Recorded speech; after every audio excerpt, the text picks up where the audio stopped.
¿Cómo estamos, querido público? ¿Cómo estamos esta noche?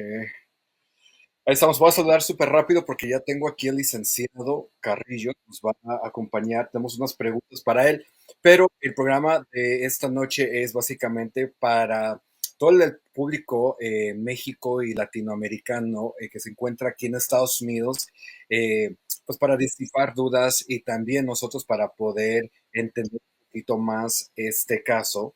Eh, entonces nosotros vamos a hacerle preguntas y si ustedes tienen preguntas en el chat, obviamente las vamos a leer también.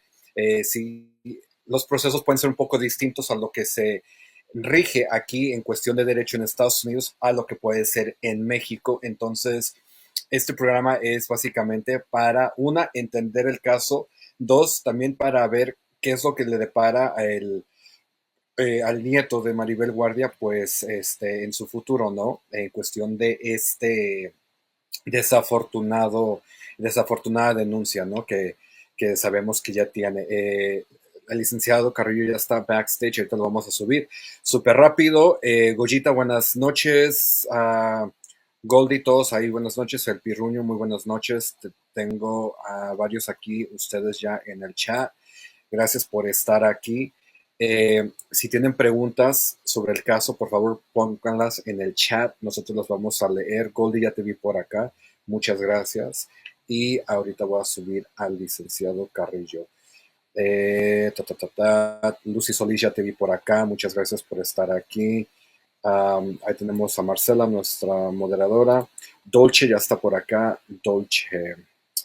Masha, Dolce, saludos. Pirruño, Dolce, Caritino88, saludos. Pirruño, saludos. Masha y de diferentes personas. Ahorita hay muchas personas en vivo en diferentes canales, entonces vamos a,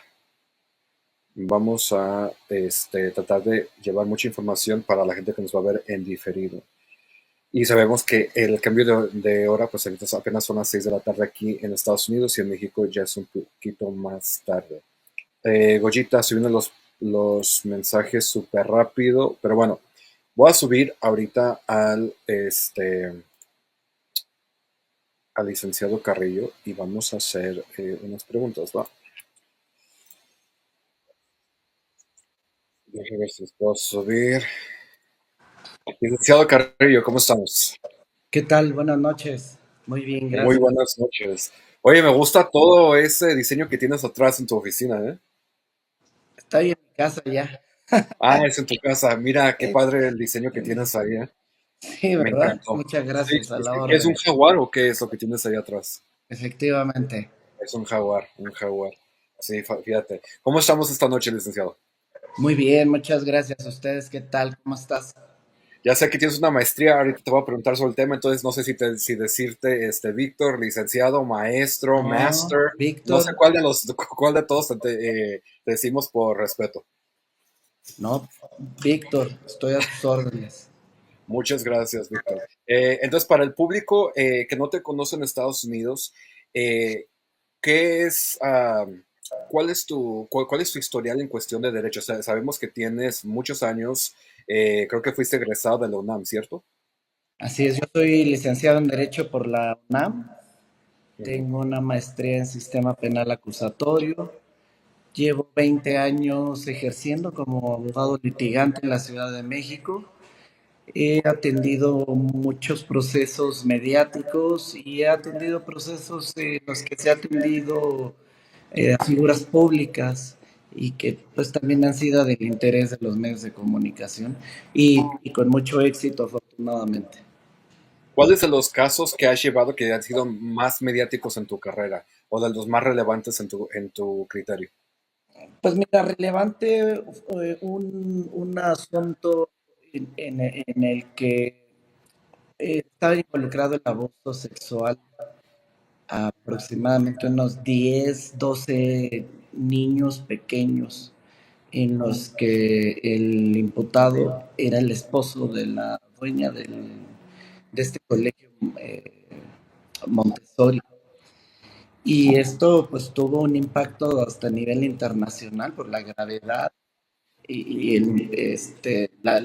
lo grave y lo triste del caso.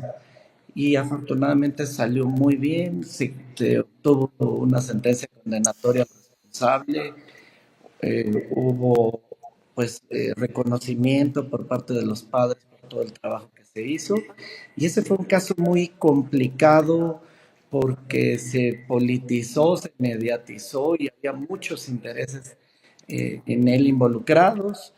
Ese fue, por decirte, uno muy trascendente, pero he llevado asuntos para algunos artistas, algunas personas del medio del espectáculo muy conocidos aquí en México y probablemente también en Estados Unidos, de los que me gustaría mejor reservarme el nombre para no Pero incomodarlos, ya, porque, bueno, finalmente sí, han sido procedimientos judiciales que algunos han salido, han sido afectados en sus sí. intereses. Entonces, pero es muy fácil encontrarlos por ahí en redes sociales. No, y luego ya te hemos visto en ciertos programas, también creo que en el programa donde el cual yo colaboro para México también te he visto por ahí en otros programas de la cadena, entonces yo los conozco, pero decía por el público en general acá en Estados Unidos. Si Este, ustedes buscan licenciado Víctor Carrillo, ajá, pueden encontrar hasta mi canal de YouTube. También los invito a que lo conozcan, Soluciones Jurídicas. Y ahí van a encontrar como 500 videos de muchas entrevistas, sí. muchas participaciones, opiniones, en casos algunos relevantes y todos muy importantes para nosotros. Sí, de hecho por ahí ya, una vez que toquemos el tema que nos une el día de hoy, tengo por ahí unas tarjetas digitales que vas a poner en pantalla al rato con tus oficinas jurídicas, pues también para que la gente sepa dónde encontrarte, ¿no? Perfecto, muchísimas gracias. Estoy a Estamos sus preparados el órdenes. día de hoy. Oye, pregunta. Entonces, para el público que nos ve aquí en Estados Unidos, eh, los procesos legales en cuestión de custodia sobre un menor son muy distintos a México. Bueno, tienen sus diferencias, por decirlo así. El día de hoy, en cuestión de Maribel Guardia y la viuda de Julián Figueroa, ¿qué es lo que sabemos? ¿Qué es lo en sí lo que dice la denuncia en contra de la viuda y por qué es de que el niño fue sustraído de la escuela para el bienestar del mismo, ¿no? Mira, yo te puedo dar mi opinión Ujú, como abogado eh, respecto a lo que se conoce por los medios de comunicación, porque yo no he tenido acceso a la carpeta de investigación, yo ya, no he leído la denuncia y yo sé eh, qué datos de prueba probablemente tenga integrados esta carpeta de investigación por lo que se ha filtrado a los medios de comunicación, por lo que tenemos probablemente conocimiento tú y yo, por lo ujú, que vemos en plataformas exacto, o en la televisión, pero no dista mucho de lo que pues normalmente se trabaja en este tipo de asuntos, no es nada extraordinario, es muy común este tipo de conflictos familiares y eso es lo que sí quisiera yo aclarar y sobre eso con mucho gusto te puedo dar una opinión personal, profesional. Bueno, fíjate, te quería preguntar porque acabas de decir, no has visto la carpeta y muchos de nosotros hemos visto la carpeta. Sé que en diferentes medios, canales, ya se publicó, ¿no? Cierta parte de lo que se encuentra en la denuncia y esa es una curiosidad que yo tengo. Eh, Aquí en Estados Unidos es información pública o a veces sellan información, pero uno que tiene acreditaciones puede acudir a un tribunal, lo que aquí se conoce como una corte, y se puede solicitar la información bajo un resguardo. ¿En México es legal o ilegal publicar este tipo de imágenes al público en general? Mira, te comento, hay una carpeta de investigación que se está Ajá, integrando, por lo tanto toda la información que se encuentra ahí es reservada, ya, todavía no se abre un juicio. Apenas el Ministerio Público, que es la autoridad que se encarga de investigar la posible comisión de delitos, sí, recibió la denuncia por parte de la abuelita junto con los datos de prueba que ella tenía en ese momento y que aporta a su denuncia. Y el Ministerio Público empieza a hacer un estudio y ordena que se recaben más datos de prueba. ¿Cuáles? Por ejemplo, estudios psicológicos al menor, estudio psicológico a la abuelita, estudio socioeconómico, puede llegar a recabar también el estudio psicológico a la madre, aunque ese no es indispensable, porque aquí lo que se debe determinar es que el menor es víctima de violencia. Por eso esa prueba psicológica es la más importante. No es legal que se filtren videos, pruebas de una carpeta de investigación. No es correcto y sí podría llegar a constituir algún tipo de responsabilidad en contra de las autoridades o de las personas que las filtraron. Pero la Eh, denuncia en sí, sí es algo que se puede publicar, ¿no? Mira, cuando sale a los medios de comunicación, ya es información que tú puedes divulgar. Sí, te digo Pero porque si tú, pregunto porque esa siempre es algo que como que he tenido la duda, ¿no? Porque hay personas que me dicen, no, no se puede, hay personas que dicen, sí, sí se puede. Aquí en Estados Unidos se puede porque es información pública o cuando uno tiene las acreditaciones con los tribunales, podemos nosotros pues solicitar ese tipo de información y publicarlas, ¿no? Por eso no nos dan acceso a la carpeta. Obviamente, en cuestión de peritaje, eso ya es distinto, eso se resguarda, por lo menos aquí en Estados Unidos, pero sí me daba esa curiosidad de saber la diferencia entre México y Estados Unidos. no puedes divulgar la información de una investigación porque es reservada, es información reservada. De hecho, técnicamente, ni Sí, siquiera el imputado debería de tener acceso a esa información hasta no ser llamado por el Ministerio Público. Hay algunos mecanismos legales como pueden llegar a ser el amparo, para, aun cuando no ha sido llamado por el Ministerio Público, pero tienes conocimiento que se está llevando a cabo una investigación, tramitas un amparo y te llegan a dar el acceso, aun cuando, por ejemplo, el Código Nacional de Procedimientos Penales establece ujú, que no puedes tener ese acceso hasta que seas llamado, hasta que ya se te haya realizado un acto de molestia. Y no se te puede entregar una copia hasta que vas a comparecer ante un juez de control. Entonces, ya. sí, tiene un manejo, debe de tener un manejo reservado cuando ya también esa carpeta de investigación únicamente pueden tener acceso la víctima, su asesor, el imputado, su Ujú. defensa y el Ministerio Público, nada más. Y cuando se judicializa, el juez de control.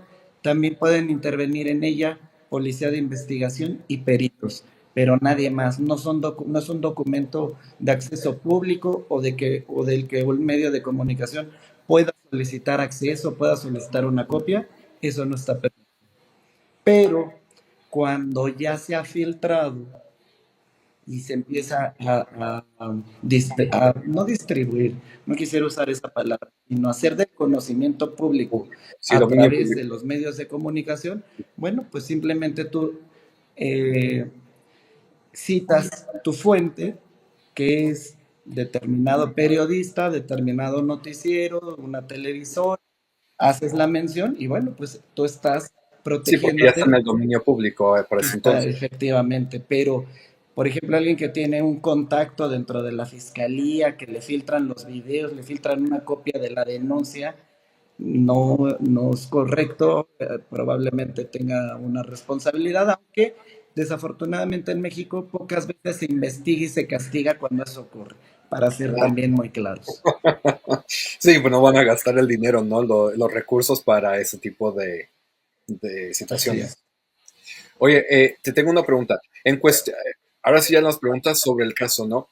¿Qué son Sí, los claro. criterios que se consideran ahora sí para determinar el interés superior del niño en cuestiones de custodias en México? ¿Cuáles son los criterios que considera la Fiscalía? Mira, el interés superior del menor es un concepto que establece que debe de ponderarse los intereses de ese niño Ujú. sobre los de los padres o de cualquier otra persona. ¿Sí? Es más, me comentó, no, es que eso no es verdad. No, no, no. Además, ¿por qué se lo dieron a la abuela paterna? Sino que también tiene abuelos maternos. Bueno, el Ministerio Público no resuelve de contentillo o de acuerdo a su imaginación. Él tiene que recabar llevar a cabo actos de investigación para determinar y fundamentar y justificar cualquier determinación. Tuvo que haber practicado un estudio psicológico también a la señora Maribel para determinar si era una persona apta y adecuada para ejercer ese resguardo temporal del menor. ¿Sí? No, no es porque se le haya ocurrido. Y también debió de haber tomado en cuenta diversos factores como son el hecho de que el menor sí tiene debe de tener algún apego directo con su abuela por haber vivido toda Exacto. su vida con él desde que nació, porque la señora tiene la capacidad económica para hacerse cargo del menor, porque no cuenta, no tiene, no padece una enfermedad o una discapacidad que se lo impida. Entonces, todos esos elementos son tomados en cuenta porque si, por ejemplo, del estudio psicológico que se le practicara a ella, no arrojara la idoneidad o la aptitud para resguardar al menor, entonces podría haber llegado hasta a un albergue, Ujú. ¿sí? Para ponerlo a salvo, si el Ministerio Público no encuentra dentro de su círculo familiar más cercano alguien que se pueda hacer cargo, pero eso debe de estar bien claro dentro de la carpeta a través de los informes periciales, sin duda. Entonces, sabemos que el niño está con la abuela, ¿no? Por estos 10 días iniciales. Yo creo que ahorita me dices, pero yo creo que se va a extender esos 10 días. Antes de entregarle el niño a la abuela, también se hacen estudios psicológicos a la parte, a los familiares de la imputada del día de hoy. Sí, claro. Si es con el fin de determinar quién, bajo el cuidado de quién va a quedar ese menor, se van a practicar estudios. No va a entregarse ese niño a un familiar al que no se le haya practicado un estudio psicológico y Se probablemente practican también antes de liberar al niño, o más bien, no liberar, antes de darle, entregar al menor. entregar al niño a algún familiar, ¿no? Así es. Antes de ponerlo bajo el resguardo de algún familiar, ese Sí. familiar tuvo que haber sido sujeto de un estudio psicológico y seguramente también socioeconómico para demostrar que tiene un lugar adecuado donde resguardar al menor y que él es una persona apta para ejercer ese resguardo. Sí, que es un ambiente idóneo en cuestión emocional, física, íntegra y como dices tú, ¿no? También económico, que esté en una postura mejor a la cual él fue sustraído, ¿no? Inicialmente. Así es. Aquí tenemos, hay gente en el chat está haciendo preguntas, las iba a dejar para después, pero están haciendo muchísimas. Voy a hacer las voy a leer y no sé si nos puedes contestar. Dice Ángeles Arceaga, pregunta para el licenciado Víctor, ¿qué hay de cierto que el personal de la escuela del niño buscó a Maribel porque vio comportamiento extraño en el niño y no buscó a la mamá? Por algo decidieron darse, ahí se cortó la pregunta. Sin duda es algo muy probable. Ujú. Porque siempre que un menor es víctima de algún tipo de violencia, el que sea, abandono, violencia física, verbal, violencia sexual, hay un cambio en sus comportamientos, ¿sí? De ser quizá un niño que se comporta, que es muy sociable, que le gusta practicar algún deporte, que tiene conversación con sus profesores, con otros adultos que lo rodean. Y de pronto se convierte en un niño que se aleja, eh, que no habla, que ya no practica esos hobbies, esos deportes, eh, que llegan a tener, de acuerdo a la edad y a la afectación, por ejemplo, regresión en su desarrollo o en su madurez. Por ejemplo, vuelven a mojar la cama o a perder control de esfínteres, empiezan a tartamudear, vuelven a tener problemas de lenguaje. Es decir, hay un retroceso en su madurez y desarrollo, y eso lo detectan en muchas ocasiones en la escuela y son las que alertan, pero primero tienen, al tener un contacto con el menor, bueno, pues tratan de indagar qué es lo que ocurre y ahí es donde muchas veces los padres se dan cuenta de que primero las autoridades de la escuela Ujú. y después los padres, en este caso la madre o el padre, que están siendo víctimas de algún tipo de abuso en casa. Y es donde se prenden los focos rojos y, por ejemplo, por decir algo en casos en los que yo he estado involucrado, de pronto el niño empieza a platicar con su mamá que el profesor los pone a jugar al doctor, que es lo más común, ¿no? Que los pone a jugar al doctor y que los quita la ropa, los hace que se toquen, o él los toca, o él se muestra. Entonces inmediatamente, sobre todo, ¿sabes? Porque los niños empiezan a adquirir o describen situaciones que no pueden ser imaginarias por el detalle y por la forma en la que ellos lo manifiestan.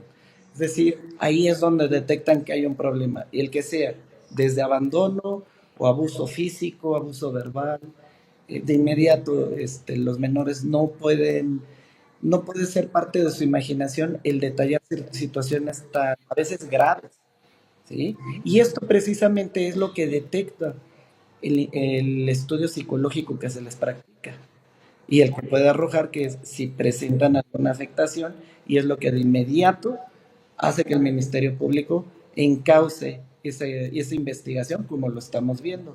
Entonces sí es muy posible porque la escuela es un lugar muy común en el que se detectan a menores que están siendo víctimas de algún tipo de delito. Así que sí es así. Sí, no, yo he estado presente en, en varios situaciones donde he visto que, o sea, incluso en el terreno profesional, donde he visto que se le realiza a menores de edad un estudio psicológico. Aquí en Estados Unidos, por lo general, duran entre 3 4 horas, eh, 4 horas, 4 horas y media máxima. En México es igual la duración de estos exámenes. Sí, así es. Deben de practicarse por especialistas, Sí, siguiendo protocolos en exacto. áreas Igual, sí. destinadas específicamente para la práctica de esos estudios. Ujú. Hace algunos años, un menor era sujeto a un estudio de esta naturaleza, ahí en un escritorio, entre expedientes, quizás hasta con detenidos, o sea, una cosa tremenda. Si para un adulto una situación así es muy difícil, es Es desgastante estresante, también es emocionalmente. traumática, Sí, exacto. llega, a llega a ser hasta revictimizante, pues con mayor razón un menor víctima de un delito. Entonces sí, efectivamente, y eso es algo que debe tener muy en cuenta tanto la asesoría de quien está denunciando como la defensa del imputado para revisar que esos estudios se hayan practicado cumpliendo con todos los protocolos para que estos no tengan sesgo, no tengan alguna inclinación o alguna irregularidad. Aquí preguntan, ¿de qué desprendería ampliar los días de resguardo del pequeño con Maribel Guardia? ¿Por qué podría ampliarse Sí, este ¿de qué lapso? dependería? Por- Sí, exacto. Porque el Los 10 días. Ministerio Público esté llevando a cabo actos de investigación y recabando datos de prueba que sean necesarios para eh, asegurarse de que efectivamente es lo mejor para el menor, continuar bajo el cuidado de la abuela. Que te voy a decir también, la autoridad competente para determinar una custodia del menor es el juez de lo familiar. Y el Ministerio Público únicamente puede decretar medidas de protección que van a ser temporales. Entonces, la señora Maribel, sin duda, en estos días, si no es que ya está iniciado el proceso, debió de haber acudido ya ante un juez de lo familiar para que se pronuncie respecto de la guardia y custodia provisional derivado en un procedimiento de controversia del orden familiar, argumentando que el menor ha sido víctima de violencia, que ya hay una denuncia y que el Ministerio Público ha determinado una medida de protección consistente en el resguardo temporal de ese menor solicito que se decrete la guardia y custodia provisional durante el procedimiento y en su momento definitiva a favor de la abuela.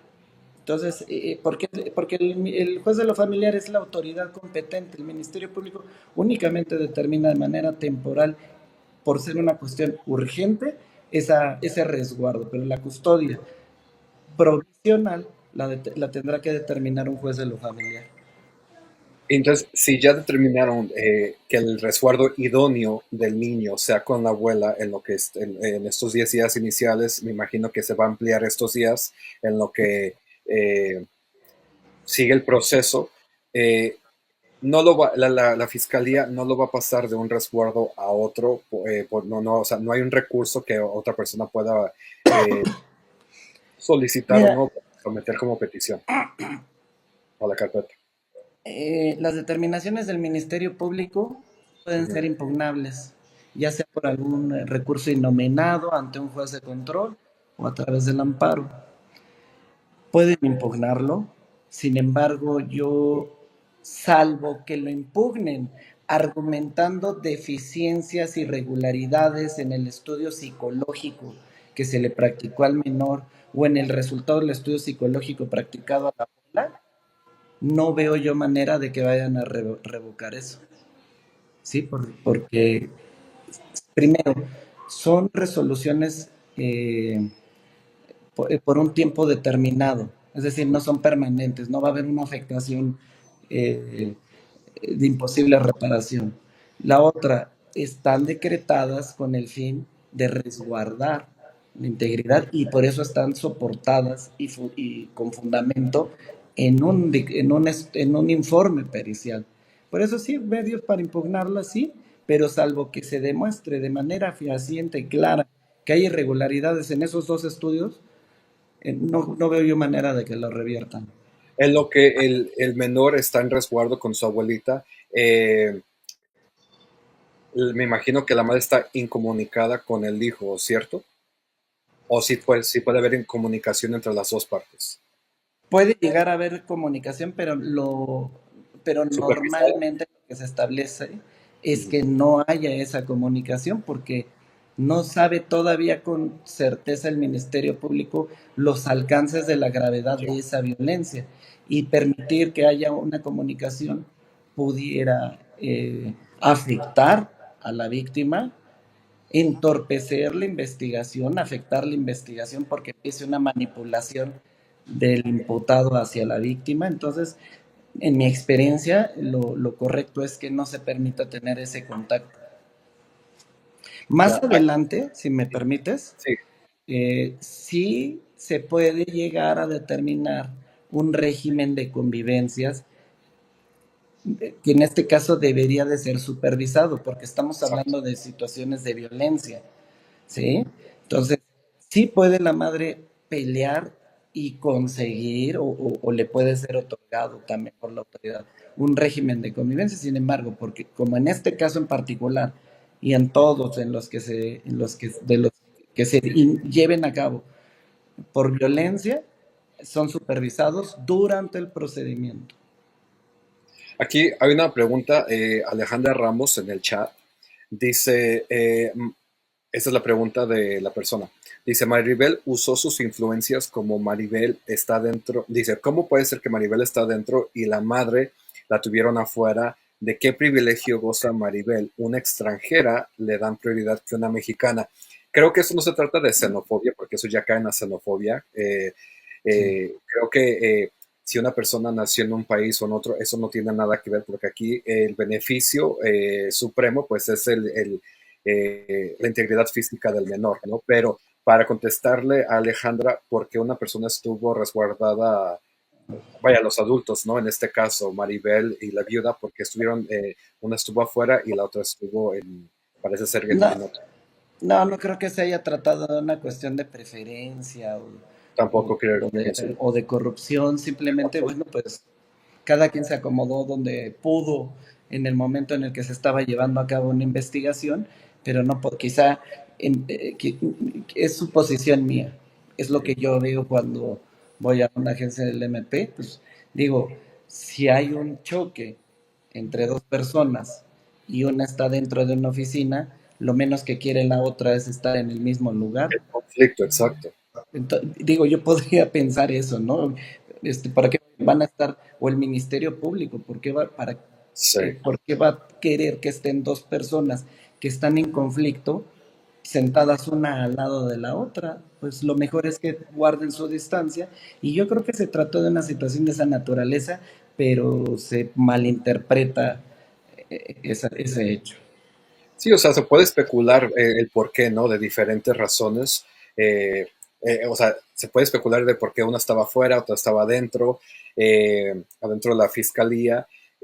Una tenía los micrófonos de los compañeros de la prensa ahí, entonces a lo mejor dijo, es un momento oportuno para tener el control de la narrativa, que eso yo pienso ya en mi opinión muy personal, creo que eso fue lo que ella optó, ¿no? La viuda decir, aquí están los medios, voy a tratar de controlar la narrativa, de manejarla, por decirlo así, por una mejor palabra, de manejar la narrativa antes de que salgan otras versiones por ahí. Creo que fue inteligente por parte de ella, pero esa es ya mi opinión muy personal. Creo que por ahí va el porque una estuvo afuera, en el frío, y otra persona estuvo adentro, pero como dices tú, ¿no? Es también tratar de no escalar el conflicto que ya existe entre las dos partes. Así es.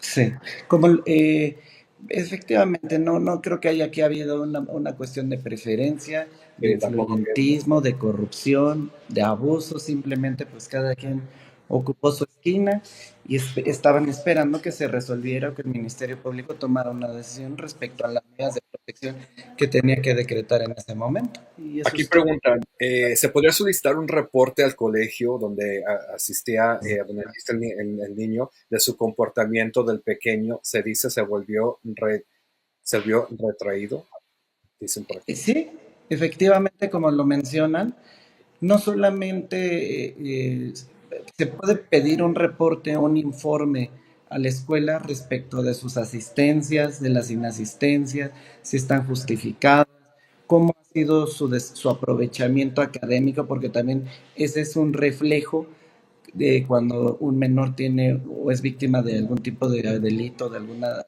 violencia, baja su rendimiento escolar, falta, esas faltas no están justificadas, detectan un comportamiento agresivo o retraído. Lo primero que hacen las autoridades es canalizarlo con el psicólogo de la escuela. Él puede dar un primer reporte de cuál es el estado en el que encontró al menor, quizá después de hacer un berrincho, quizá después de alguna situación en la que explotó o quedó en evidencia en su comportamiento esa conducta, y él hace un reporte.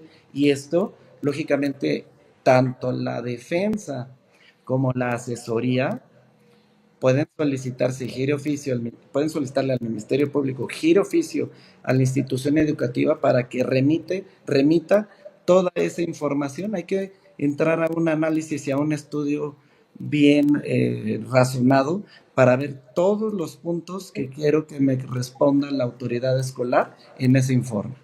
Sí, porque precisamente los líderes escolares ven esta diferencia de patronos de comportamiento, ¿no? Como dices tú, los focos rojos, como un maestro sabe cómo se comporta cada niño porque conviven con ellos día a día. Ya cuando ven estos patrones que son distintos, ahí es cuando se les prende el foco y dicen, a lo mejor algo está pasando en casa, y ya usan e indagan pues estas dinámicas, ¿no? En cuestión de dibujos, en cuestión de pláticas, o como dices tú, estos juegos de decir, juguemos al doctor, algo te duele, ¿sabes? O sea, como ese juego de mesa de los noventas, ¿no? O de operación, ¿no? Y empiezan a indagar con diferentes herramientas para escarbar, por decirlo así coloquialmente, y llegar a un punto donde o el niño o la niña se sienta cómodo en platicar y compartir esas cosas. Efectivamente. Puede en la escuela, como lo mencionamos hace un momento, puede ser el lugar en el que detecten que hay un foco rojo, que hay una situación que hay que atender. Los menores también, por ejemplo, empiezan con situaciones como jalar su cabello, arrancar su cabello, rascarse la piel hasta el grado de lastimarse. Muchas situaciones que llaman la atención de su profesor, lo hace bueno, porque ese es un punto importantísimo, ¿eh? Porque si hay profesores o autoridades escolares que nos escuchan, ellos ya lo deben de Sí, de saber, todos. pero Ajá. siempre el profesor, al detectar una conducta de esa naturaleza, debe de hacerlo del conocimiento en qué trabajan, a qué se dedican, dónde viven, con quién viven, nada de esa información, pero principalmente la del nombre y la del domicilio, porque si eso lo detecta el Ministerio Público, primero va a justificar una detención y ante un juez Ujú. de control una prisión preventiva y algo que pudieron haber llevado su proceso en libertad se convierte en una prisión preventiva justificada y llevar su proceso privados de la libertad precisamente por dar información falsa o habiendo sido apercibidos de no Ujú. abandonar la ciudad, se van de vacaciones a Cancún y eso puede llegar a justificar una prisión preventiva. Última pregunta del chat, ¿hay custodia compartida entre madre y la abuela? Mira, mi opinión es que ante un juez de lo familiar, Ujú. en la Ciudad de México sí existe la figura de la custodia compartida, pero hasta donde yo recuerdo y tengo entendido, esto se celebra por convenio entre los padres. Es probable que de manera o que por analogía, que en materia civil, materia familiar, sí existe. Esto no existe en materia penal. La analogía la descartamos en materia penal, pero en materia civil sí puede resolverse por analogía. Y es decir, yo consideraría que sí sería factible ante un juez de lo familiar que la madre y la abuela celebraran un convenio de custodia compartida. Creo que sí podría ser viable, siempre que Ya. se le escuche al menor y éste manifieste su conformidad con una situación de esa naturaleza, yo creo que sí es viable. Oye, Víctor, pues quedándole cambio a la información y al tema, está viendo tus redes, ahorita quiero hablar de tu buffet para ya despedir. Me, Es decir, ese- me da mucho,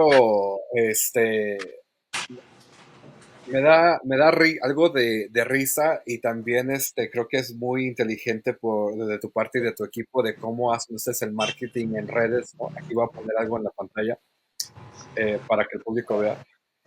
Voy a quitar los comentarios.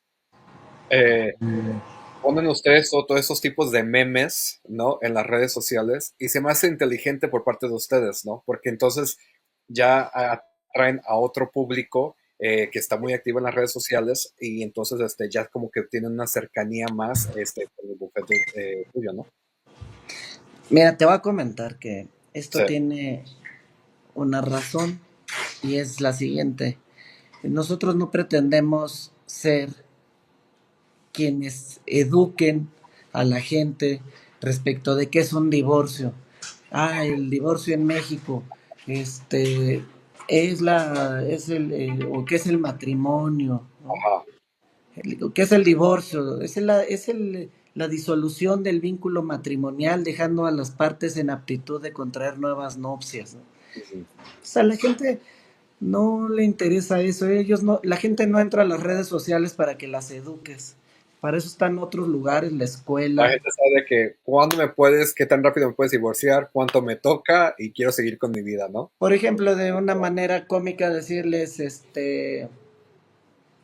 como hay un meme muy famoso por ahí de un gallo que está así muy Ajá. giro Sí. y después todo des- desplumado Ujú. y decir, estás en un proceso de divorcio, nosotros te podemos orientar para que no te pase esto, ¿no? O para que le pase a tu contrario, o sea, es jugar de los dos Sí. lados. Entonces, más bien queremos tener nosotros un acercamiento con la gente lo más sencillo, lo más que muy formal, ¿no? Y decirle, oye, mira, yo te ofrezco estos servicios. No, más bien, quizá no es lo más profesional, pero pues también debemos entender que son las redes sociales. No, creo que es No, inteligente el marketing que no, llevan ustedes. pero, pero además te voy a comentar que no, yo procuro, no, tampoco es que quiera, ay, levantar el cuello y sentirme Ajá. más importante que nadie, absolutamente. Pero lo que procuramos, un servidor y mi equipo de trabajo, es brindarle a la gente la asesoría sin ningún costo, de manera gratuita. Se puede Wow. acercar a nosotros, a mi oficina, y recibir la orientación. Y a veces yo recibo, olvídate, muchísima gente que nada más va a preguntarme, a recibir la asesoría. A lo mejor no es el momento o no está preparado para iniciar un juicio. O a lo mejor tampoco cuenta con la capacidad económica porque pues también les hago un presupuesto. Le digo, oye, mira, tu asunto se puede resolver de esta forma y estos son mis honorarios. Bueno, licenciado, pues muchas gracias por su asesoría y me abrió los ojos. A veces la gente lo que necesita es que le abran los ojos y sepa bien en dónde están parados, qué pueden hacer, cuál es su realidad. Sí. Y eso es lo que creo nos ha funcionado mucho para que la gente nos conozca, para que conozca nuestro servicio, para que tenga la confianza, porque además, bueno, pues si no quiere iniciar el juicio, pues no se inicia, pero la asesoría sin ningún tema se les brinda, yo los invito. eh, yo lo único que a veces sí le pido a la gente, va a ser difícil con mucho de tu audiencia, porque entiendo que están en Estados Unidos, pero con mucho gusto me pueden mandar un mensaje de WhatsApp si saben de una situación o tienen ellos una situación en México, tienen un familiar con un problema en México, que me contacten. La asesoría se las brindo con mucho gusto, sin ningún costo, sin ningún compromiso. Es parte de nuestro ideal como profesionistas de aportar algo a la sociedad. No todo es dinero, no todo es cobrarles por quiero. Mira, a mí me da mucha pena que muchos abogados a lo mejor ni conocen el tema y pues ya están cobrando la asesoría. De verdad, por lo menos Sí, a mí me da la oportunidad me de que me imagino. exponga su caso y yo decirle, señora, ¿sabe qué? Yo no conozco, en plano, yo nunca he llevado un asunto agrario. No le puedo ayudar y no conozco quién le puede ayudar. Le ofrezco, estoy muy apenado, pero pues no tampoco estoy obligado a saberlo todo, ¿no? Pero sí me ayuda a saber, pues si le puedo brindar, si realmente tengo el conocimiento y la experiencia de ayudarle, se lo propongo, le digo cuáles son sus alternativas y ellos ya deciden, pero también me da la oportunidad de decirle a la gente, esos temas yo no los conozco, le ofrezco una disculpa y bueno, busque un profesional en esta, especialista en esta materia. Ok. Entonces eso es algo muy, para mí además muy satisfactorio, de verdad, y a veces también llevarle juicios pro bono a la gente, pues sobre todo sabes que nosotros ayudamos a veces mucho a mujeres en estado vulnerable, es decir, que no cuentan con la capacidad económica y que tienen la necesidad de iniciar un procedimiento de, por ejemplo, reconocimiento de paternidad de su hijo Mm. para exigir el pago de una pensión alimenticia. O ya tiene al hijo reconocido para exigir el pago de esa pensión alimenticia. O para iniciar el proceso de divorcio, quede ella con la guardia y custodia y con una pensión alimenticia. Porque de verdad hay gente que no puede pagar un abogado, Sí, o por lo menos no puede pagar un buen abogado. Es imposible. Y a veces el acceso a la justicia que el Estado proporciona es deficiente no por los abogados, sino por la carga de trabajo. No se dan la abasto. carga laboral y todo Entonces, el conocimiento. entonces nosotros, con mucho gusto, si me permites, y ese es mi número de celular, me Te pueden digo que enviar aquí un lo mensaje tenemos de todo WhatsApp. listo, tenemos todo listo para hablar de tu oficina, si tenemos el celular también. Fíjate, el 60% del público de nosotros vive en Estados Unidos, el 40% nos ve que son de México. De ese 40%, la gran cantidad de ellos es precisamente la Ciudad de México, ¿no? Valga la redundancia. Entonces, yo creo que sí, sí es si representa una oportunidad o un beneficio para cierta parte de nuestro público para a lo mejor cuando tengan una pregunta en cuestión de derecho, pues puedan acudir a tus oficinas, ¿no? Pero ahí estamos viendo el teléfono y ahí es donde ellos te pueden contactar por medio de WhatsApp. Claro, yo con mucho gusto puedo, si están en la Ciudad de México, yo nada más les pido que por favor acudan a mi oficina.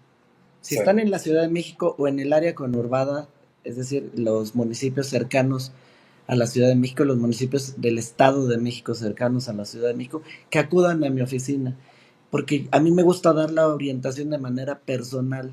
Y aquí tenemos la No, oficina si en la no colonia Roma. eh, se deciden por iniciar el procedimiento en Sí. ese momento, no hay ningún problema. La orientación se la llevan y les va a servir mucho para tomar, para tener un punto de vista de un abogado. Y pueden ir a consultar a todos los que ustedes quieran y decidirse por quienes les haya generado mayor confianza, que sí acudan a mi oficina. A los que no están en la Ciudad de México, en el área conurbada, con mucho gusto sí los atiendo por una videollamada o por WhatsApp, una videollamada por WhatsApp o por mensajes, también con mucho gusto. O a veces también les pido que marquen a mi oficina para que sea vía telefónica, porque a veces el mensaje también es un poquito complicado. El teléfono es un poco complicado, pero si no Sí. viven en la Ciudad de México, llamen a mi oficina o me mandan un mensaje de WhatsApp. Si viven aquí, yo los recibo personalmente con mucho gusto y sin ningún costo. Y tu oficina, esa es la que estamos viendo en pantalla, esa es tu Sí, oficina, la foto de tu oficina, ahí en la colonia Roma, colonia Roma, en calle Ario, ¿sí? ¿Ario? ¿Arios? calle Ario número 5, Colonia Roma Sur, en la alcaldía Cuauhtémoc, en la Ciudad de México. Aquí en la Ciudad de México, en la colonia Roma, es una colonia muy Hermosa, conocida, me encanta a mí. eh, es muy céntrica, tiene accesos de todos los puntos de la Ciudad de México. Les queda muy cerca el metro o el Metrobús Centro Médico Chilpancingo. Si me mandan un mensaje de WhatsApp, yo les envío la ubicación para que se les facilite llegar. Y hay estacionamiento, entonces no hay pretexto para que si tienen alguna situación legal, no no puedan recibir esa asesoría que necesiten sin ningún compromiso y sin costo. Muchas gracias, Víctor, por tu tiempo. Muchas gracias por compartir tu experiencia. Es muy grata platicar con personas como tú para discernir las diferencias, ¿no? Entre un país y otro. Si te quería hacer una pregunta, así, nada relacionada al tema. Eh, las personas que van a hacer, déjale cambiar aquí la pantalla.